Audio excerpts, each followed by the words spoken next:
terrible.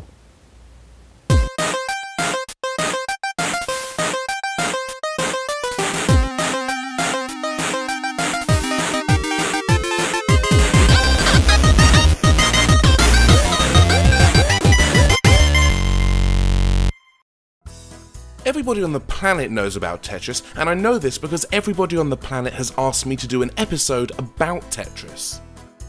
I mean, why? Why ask me to do Tetris of all things? I mean, it's been ported to everything, officially and unofficially, from consoles to computers to calculators to wristwatches to fucking toaster ovens. Most people will be familiar with the Game Boy version, being as it is one of the best-selling video games of all time, with more than 35 million copies sold worldwide. It's also the first game in the series to feature the Russian folk song Korobyaniki, which has since become intrinsically linked with the game. More recent versions, such as Tetris Worlds for the Game Boy Advance and Tetris DS for the, well, you know, have made slight tweaks to the formula, such as allowing you to quickly rotate or roll your Tetrimino brick along the surface of the play area before placing it, making the entire experience insultingly easy. Playing a modern Tetris game is a bit like watching old episodes of Saved by the Bell. It's a hollow experience, but it's still oddly satisfying.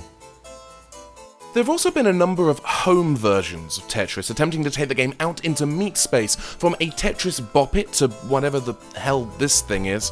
And then there's this, Jenga Tetris, a fusion of two insanely popular games about tumbling bricks. That sounds like a winning combination, so let's look at that for a few minutes.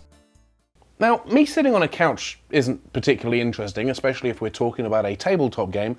So let's head over to the games room of the Associated Geekery podcast, because there's nothing like a little bit of cross-promotion to encourage audience growth.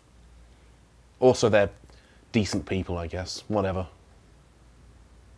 The rules are pretty simple. Players take turns building the tower out of an assortment of Tetrimino-shaped Jenga bricks. It's perfectly acceptable to have gaps in the row as long as it's structurally sound, and once they've finished building, it's time to start taking turns yanking bricks out.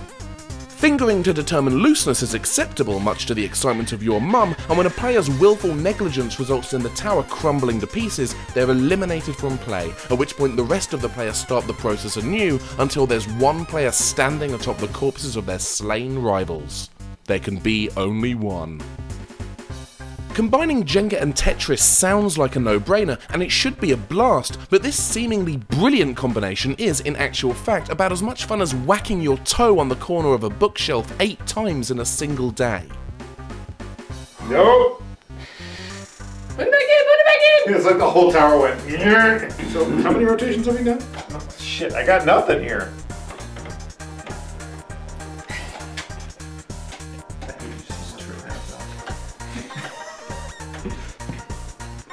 Yellow one's free now. Do it.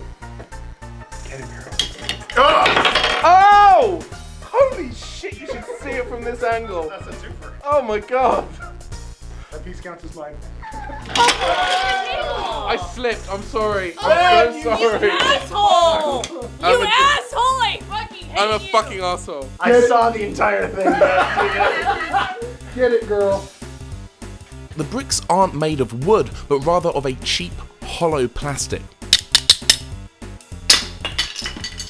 Consequently, the bricks lack the weight and heft of a traditional Jenga brick. The oddly shaped bricks also mean that the uniformity of vanilla Jenga is in part replaced by bricks shaped like L's, S's and squares, none of which can be removed from play because they're load-bearing, which invariably means gamers will pull the longer, thinner bricks, the ones essentially the same shape as a standard Jenga brick, because everything else is more or less off limits.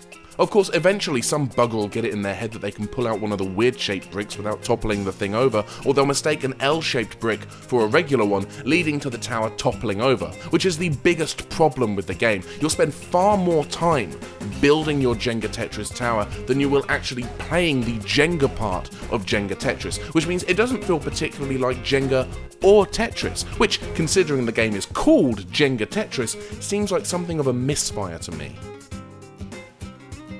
It's a shame because on paper this is such a wonderful, brilliant idea, but the reality isn't able to live up to the brand synergy, and like Mortal Kombat vs DC Universe before it, the game is unable to make good on the promise of the name of the thing, resulting in yet another failed attempt to bring Tetris into the tabletop gaming space, and a room full of annoyed gamers.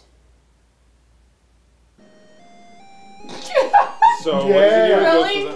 Really? Do it. Yeah! Oh my god! Yeah! Jesus fucking Christ.